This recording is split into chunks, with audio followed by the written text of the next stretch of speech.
Mm, había estado en silencio, desde hace rato estoy hablando a la pared. ¿Dónde nos habíamos quedado? Perdón, estaba hablando solo. Mil disculpas. ¿Me escuchan? Sí, doctor, se escucha. Estaba hablando como loco acá y mi micrófono había estado apagado. Ya, Pensé a que ver, estaban en break, doc. Eso yo avísenme, pensé. avísenme, por favor. Esta última parte ya seguramente se cortó. Les decía, en estos tres momentos históricos han sido relevantes. ¿Por qué? Porque en una primera instancia hablamos de Mussolini, ¿no? Eh, ¿qué dijimos al respecto? ¿Quién le abrió las puertas a Mussolini? Mussolini se verá que habrá entrado con un golpe de Estado, obviamente que con las camisas negras, y él pretendía con la marcha a Roma tomar el poder, ¿no? Y como les había comentado, eh, el rey se reunió con sus asesores y dijeron, un ratito, le ofrecemos el cargo de presidente del Consejo de Ministros y ya pues este señor no va a molestar más y ahí va a estar tranquilo. Pucha, eso fue el primer error número uno, ¿no? Primer gran error número uno. Mussolini, con venia del Parlamento, con esta ley habilitante, con la ley de los plenos poderes, perdón, la ley habilitante es con Hitler, con la ley de los plenos poderes, con las leyes fascistoides, fue expandiendo su poder, ¿no? Y estas consecuencias que tuvimos en la Alemania, en la Italia de Mussolini, ¿no? Recordemos que Italia fue uno de los grandes perdedores de la Segunda Guerra Mundial. Respecto a Hitler, de igual forma, él llegó porque lo nombró el presidente Paul von Bilderberg, lo nombró primer ministro, ¿no? Y posteriormente este presidente murió y Hitler fusionó el cargo de primer ministro y presidente y se dio origen al Führer. El único y absoluto Führer de Alemania era Hitler, ¿no? Eh, Se usó de pretexto para que se aplique el estado de excepción con el artículo 48 de esta constitución tanga, que podríamos decir una constitución demasiado histórica en el ámbito del constitucionalismo, que es la constitución de Weimar. Utilizando esta constitución, con la quema del Reichstag, en una primera instancia se promulgó la ley de la quema del Reichstag, que le dio paulatinamente poderes, ¿no? Se limitaron las libertades de reunión, em, se podría aprender a las personas sin orden judicial y como vimos, paulatinamente se dieron estos poderes en pretexto de que los comunistas estaban avanzando en Europa. ¿No? En Venezuela tenemos el hecho de que el chavismo no tenía mayoría en la Asamblea Legislativa de Venezuela. Por lo tanto, era obvio que iba a ser rechazada esta reforma constitucional. Así es que Maduro, de forma directa, llamó a la Asamblea Constituyente. ¿Quién dio luz verde para entender que esto era constitucional? El Tribunal Supremo de Justicia en su sala constitucional en Venezuela. ¿M? Y por lo tanto se llamó Asamblea Constituyente, donde no participó la oposición y obviamente salieron casi todos chavistas y una que otra agrupación regional, todos chavistas, y no obstante a ello, esta Asamblea Nacional Constituyente actuó como órgano legislativo por mucho tiempo más. Ya, tenemos esos tres ejemplos. Ahora nos toca a nosotros, como les comentaba, pensando que mi micrófono estaba encendido, que ustedes me puedan expresar qué es lo que se les viene a la mente respecto a estos ejemplos históricos que nos ayudan a entender esta ruptura y quiebre al orden constitucional, pero no de una forma abrupta a través de un golpe de Estado, sino más bien que esto deviene de adentro a través de las instituciones, de las mismas normas, ¿no? Es una especie de maquillaje. En nuestro caso, hay momentos específicos como el tema del 21F, el tema de la censura de Ministros, eh, el tema de la autoprórroga, etcétera, etcétera, ¿no? ¿Qué opinan al respecto? Tienen la palabra.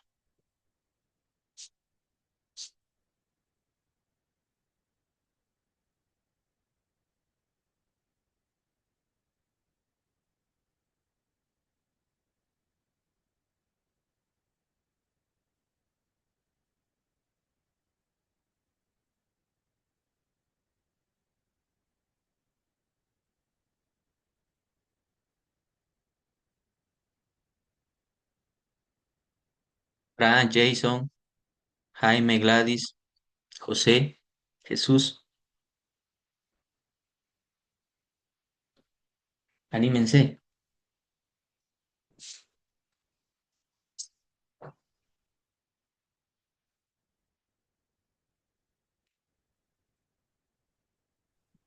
Buenas tardes, profesor. Buenas tardes. ¿Cómo estás? Buenas tardes. Sí, con respecto a la regresión democrática, viendo a nuestro país, en nuestro contexto, podríamos decir que desde el año 2009 han existido problemas con la independencia de poderes, ¿no? De los órganos, específicamente con el judicial. También se ha dado el 2016 un referéndum, ¿no? El rechazo a una reelección, pero que ha sido habilitado por el Tribunal Constitucional. Posteriormente también se puede decir que el año 2019 ha existido una crisis institucional en las elecciones, ¿no? Con convulsiones sociales y, bueno, se han derivado muchos problemas en esa época. Y bueno, también podríamos hablar de lo que es la politización, ¿no? Del tema judicial, con persecuciones, ¿no? A diferentes políticos, opositores. Eso es lo que yo podría rescatar con respecto a lo que se está tratando. Muchas gracias. A ti las gracias, Jaime. Muy valiosas contribuciones y precisas. ¿Alguien más que quisiera incorporar el análisis de un hecho específico dentro de nuestro país o quizás también en el contexto latinoamericano?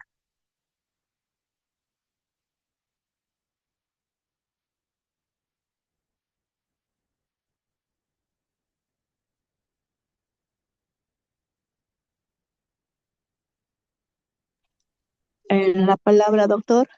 Adelante, Gladys. Buenas tardes, doctor. Buenas tardes, estimados colegas. Bueno, simplemente un pequeño aporte en este aspecto, ¿no?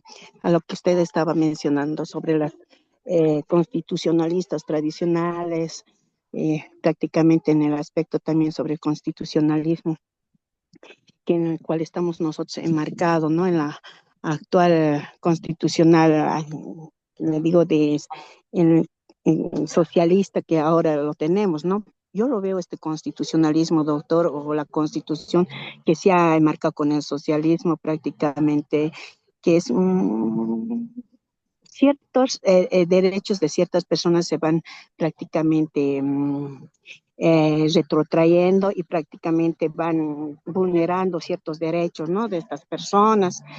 En el aspecto de que, doctor, yo veo en el aspecto este constitucionalismo social, más que todo que social, lo veo en el aspecto que es, eh, ¿cómo le puedo decir, doctor? Lo veo más aspecto de encaramar con el nombre de socialismo, simplemente ¿Ya? algunos pequeños poderes que han subido. Y en ese aspecto, y asimismo, doctor, lo veo también en el aspecto de que en este constitucionalismo, simplemente yo lo veo no muy buena, ¿no? Para mí debería de ser una modificación a esta constitucional con el aspecto de que se incluye las 36 naciones en esta situación, lo cual yo simplemente eso veo como título. Si bien se ha incorporado, pero también se están vulnerando los derechos, ¿no? De los pueblos indígenas originarios campesinos, precisamente. Entonces, tienen esa tendencia con el socialismo y usted sabe que el socialismo es paso al comunismo, ¿no?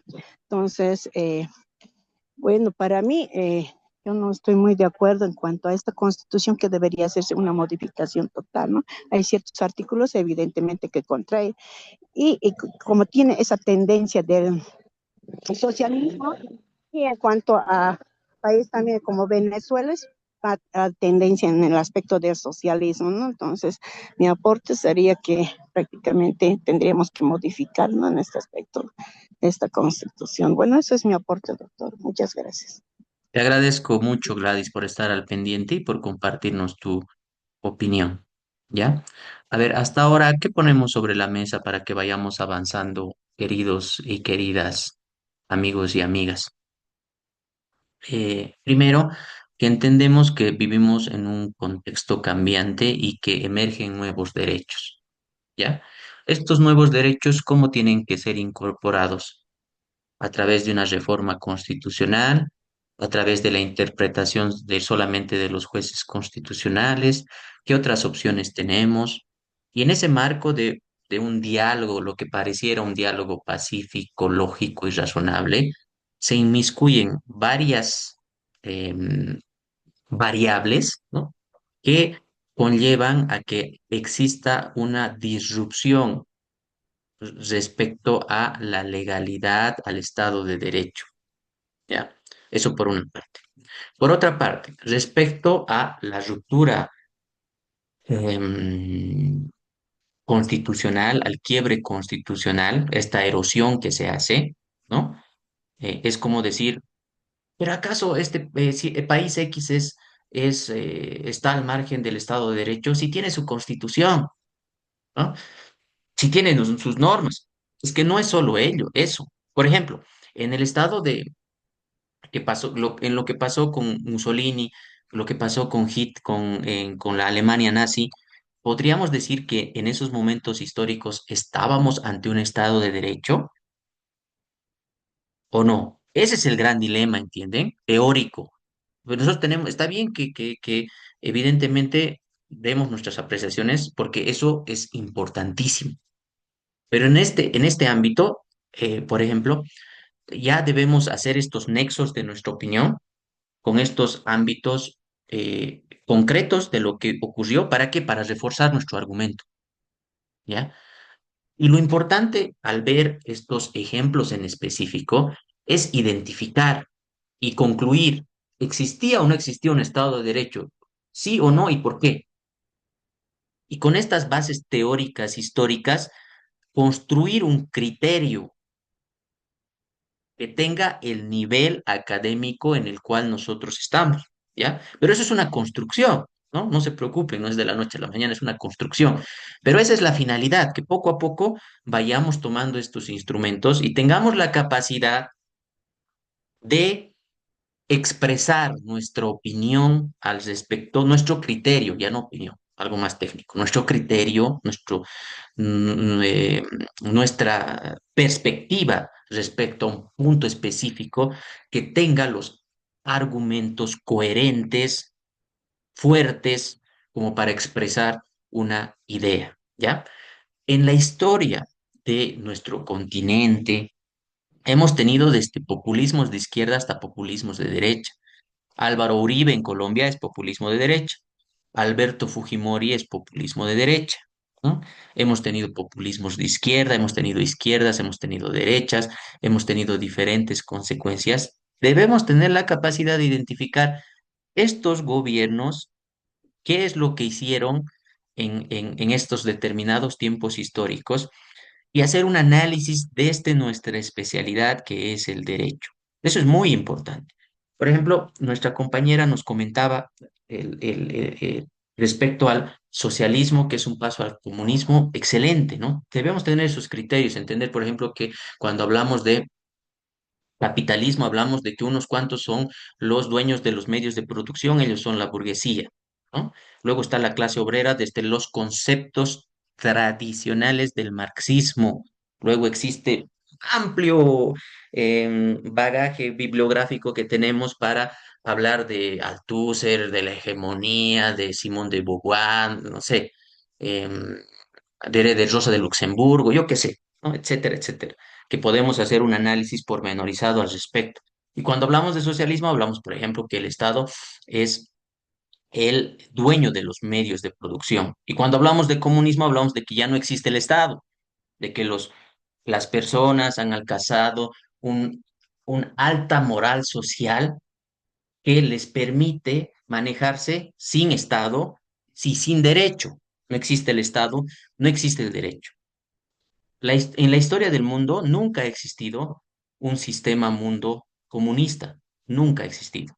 Siempre hemos estado ante un mundo, sistema mundo capitalista, ¿no? ¿Por qué? Porque incluso exista em, Corea del Norte, incluso con la existencia de la Unión Soviética o de la China Popular, estos realizaban sus transacciones con otros países en el marco del capitalismo, ¿ya? En la historia del mundo, por tanto, nunca ha existido un sistema mundo comunista, hasta la actualidad, ¿no? Sí han existido gobiernos socialistas y existen gobiernos socialistas, como Corea del Norte, por ejemplo, como Cuba, ¿ya? Y sabemos que el paso del socialismo al comunismo es que no exista Estado, que no exista derecho, porque para el marxismo el derecho es el instrumento de la clase dominante erigida en ley, ¿no? Pero esos son aspectos teóricos que los tenemos que poner a la mesa y plantear las críticas, como lo ha hecho la compañera,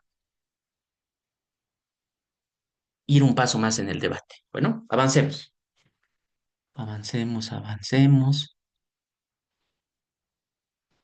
Ya, ¿cuáles son las estrategias judiciales frente a la erosión del Estado de Derecho? ¿Qué se puede hacer ante la erosión del Estado de Derecho, de la regresión democrática?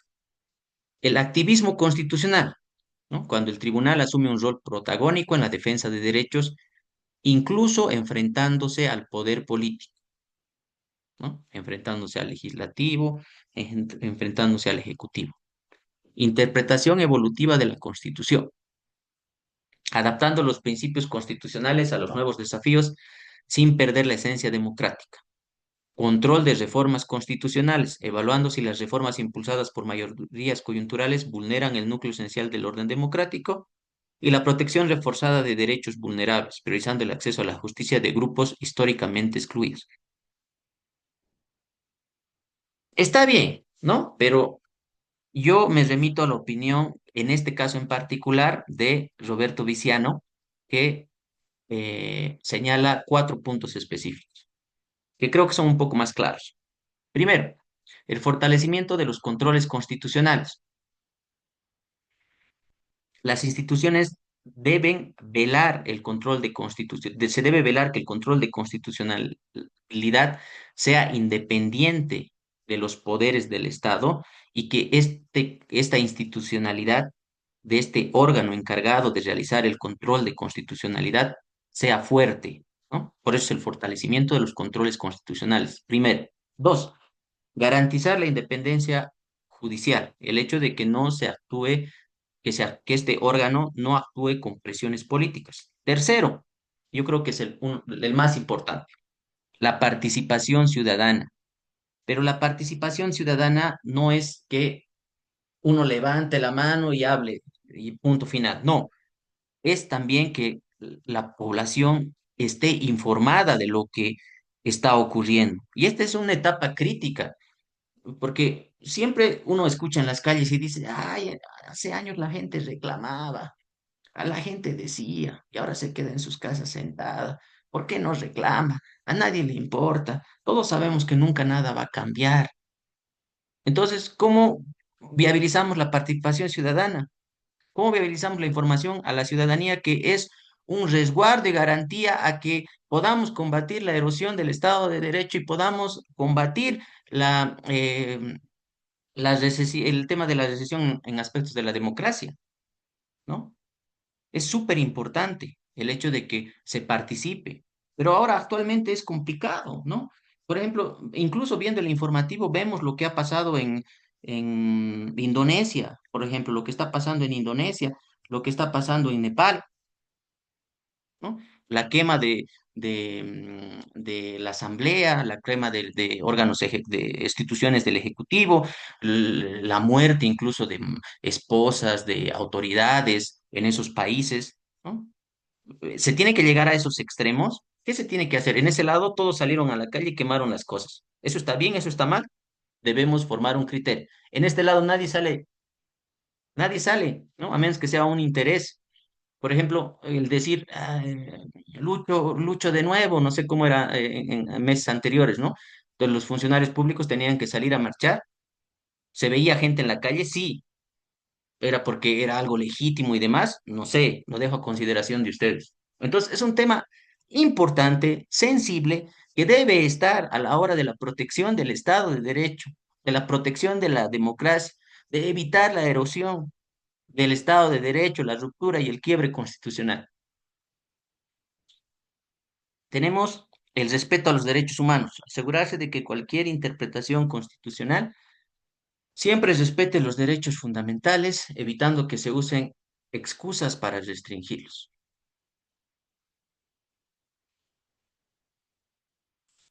Jurisprudencia constitucional en contextos de autoritarismo y populismo. Acá tenemos dos visiones de estos órganos de control constitucional. Primero, como órganos que resisten al poder, ¿no? Que resisten al poder a través de, comillas, una adecuada interpretación y aplicación de la, no, cerramos comillas, de la normativa constitucional. Se resiste, ¿no? Y otra como instrumento del poder político, como lo que ha ocurrido en Venezuela, lo que ocurrió en otros países, en nuestro país, por ejemplo, y más bien sirva para viabilizar el autoritarismo y el populismo, ¿ya? Ahora, el populismo tiene matices también, que los podemos analizar dependiendo si nos alcanza el tiempo. Vemos algunos ejemplos.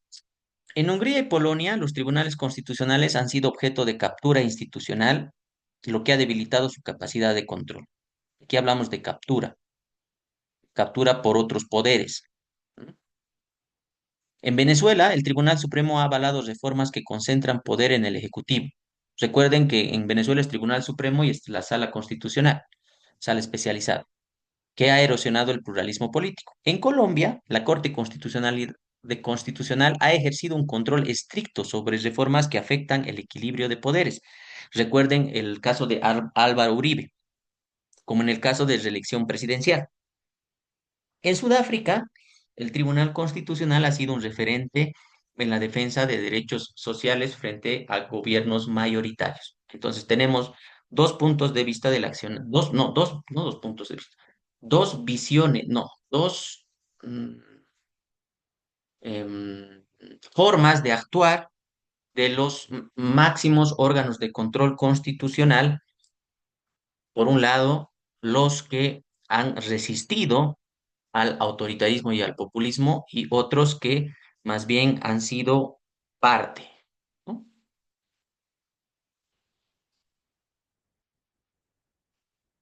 Diálogo entre cortes constitucionales y organismos internacionales. Un segundito, voy a tomar mi agüita.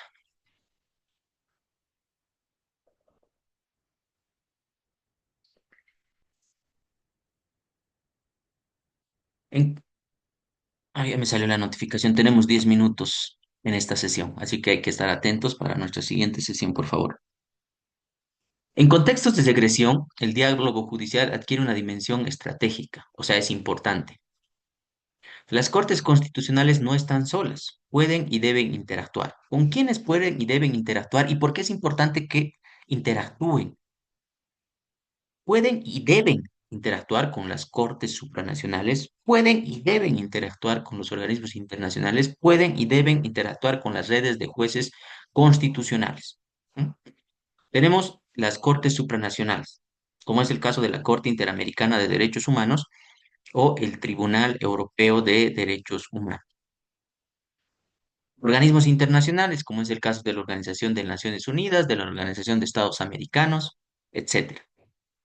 y las redes de jueces constitucionales que permite compartir las buenas prácticas jurisprudenciales, como habíamos analizado al principio de la clase, ¿no? El hecho de que los jueces constitucionales de Bolivia compartan sus experiencias con los jueces constitucionales con los jueces constitucionales de Colombia, ¿no? Con los jueces constitucionales, con los jueces de la Corte Constitucional del Ecuador, eh, que hablen sobre casos específicos, curiosos, cómo se resolvieron. ¿Esto qué hace? Esto amplía el aspecto, el ámbito de conocimiento de las personas que están a cargo de la justicia constitucional. De la misma forma, permite el conocimiento internacional de cómo se está juzgando, ¿no?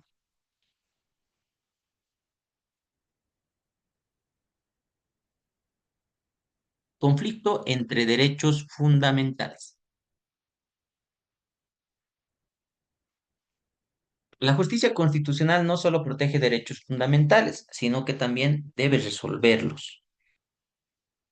Debe resolver estos conflictos que surgen entre ellos. Estos conflictos no son excepcionales, son inherentes a sociedades plurales donde distintos valores conviven, se superponen y a veces colisionan entre ellos.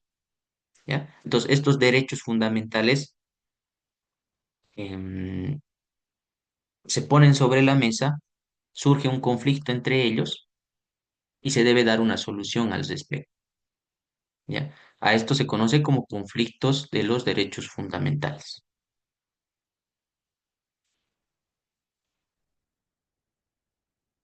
Teorías de la colisión de derechos y principios. Esto vamos a repasar, ¿no? Pero vamos a analizar casos en específico, sí, pero vamos a pasar el marco teórico de forma específica, ¿no? La colisión de derechos ocurre cuando dos o más derechos fundamentales entran en una tensión en un caso concreto, como por ejemplo, ¿qué sería? Libertad de prensa, honor; intimidad, honor, ¿no? Y no pueden ser satisfechos simultáneamente en una máxima extensión.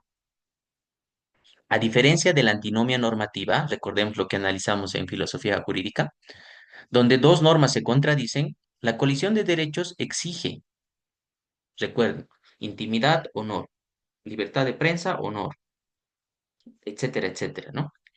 Donde la colisión de derechos exige una ponderación entre principios, no una derogación. No significa que entre honor versus libertad de prensa, chao, libertad de prensa, arriba honor. No, no, no significa ello. Significa que en el caso concreto se debe analizar ambos y no se puede descartar uno como entendemos la lógica legicentrista cuando hablamos de las antinomias normativas. No va por ese lado, ¿no? Recordemos, sino tiene que ver con esto que vamos a conocer como, o que conocemos como ponderación.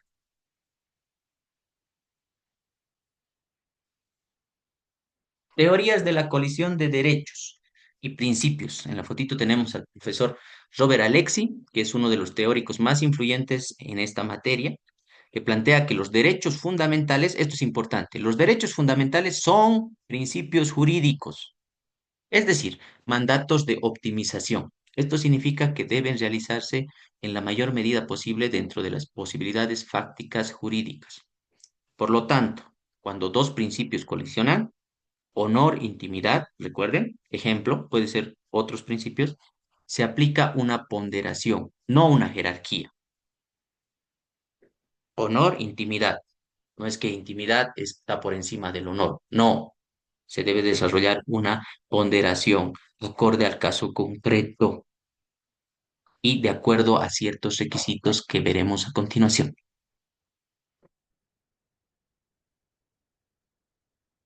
Criterios de ponderación y proporcionalidad. Ahí tenemos nuestra pesita, ¿no? Que nos va a ayudar en esta imagen a entender de mejor manera estos criterios.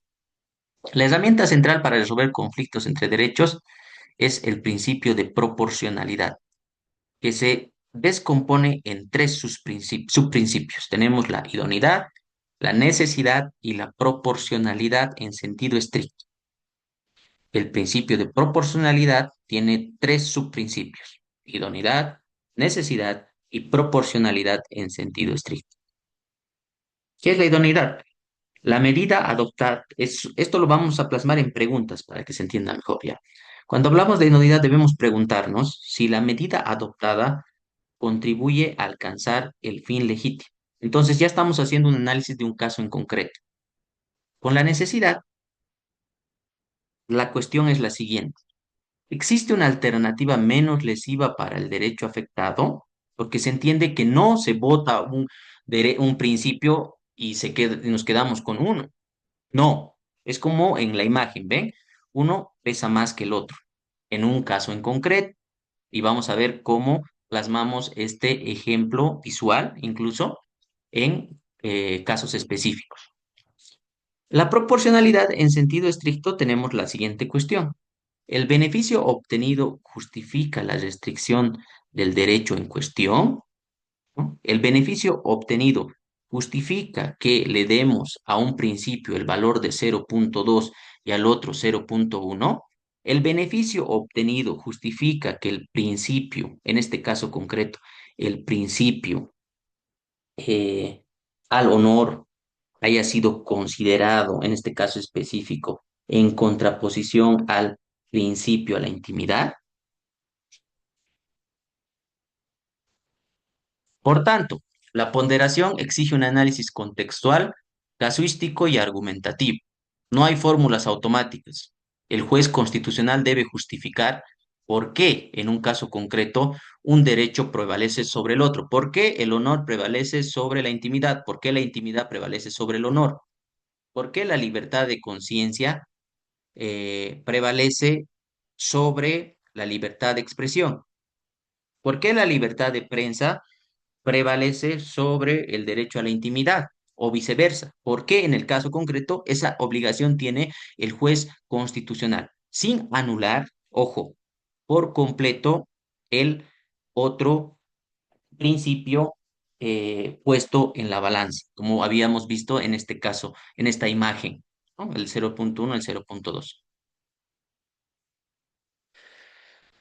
Vayamos aterrizando un poco más nuestras ideas. Libertad de expresión versus derecho al honor. Un análisis jurisprudencial. Criterios jurisprudenciales comunes.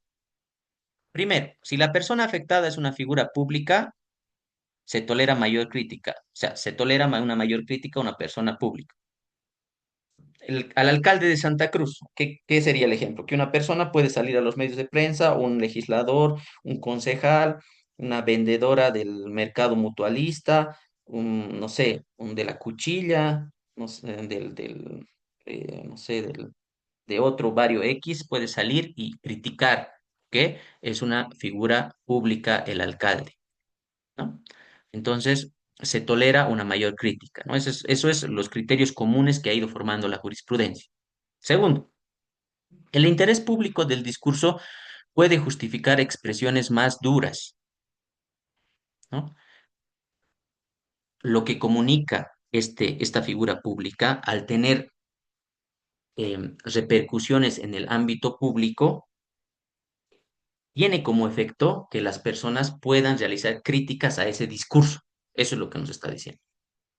Acá paramos un segundito porque estamos a segundos de que se corte y no quiero que nos cortemos en mitad de alguna idea. Bueno, se cortará en unos segundos. Volvemos a ingresar, por favor.